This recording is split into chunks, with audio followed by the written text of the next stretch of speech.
অনেক সুন্দর একটি গাছ, আঁকা বাঁকা ঢালু খাড়া। এমদাদুল দাঁড়াইছে গাছের উপরে, আর রফিক ভাই আমি এই পাশে দেখাই আপনাদের, দেখাইতে পারলাম না।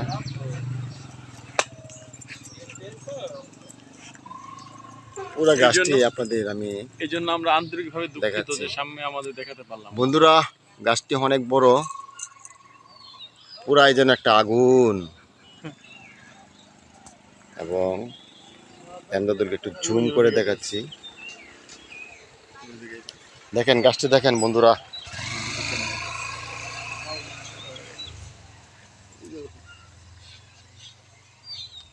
দেখেন গাছটি একবার পরখ করেন বন্ধুরা।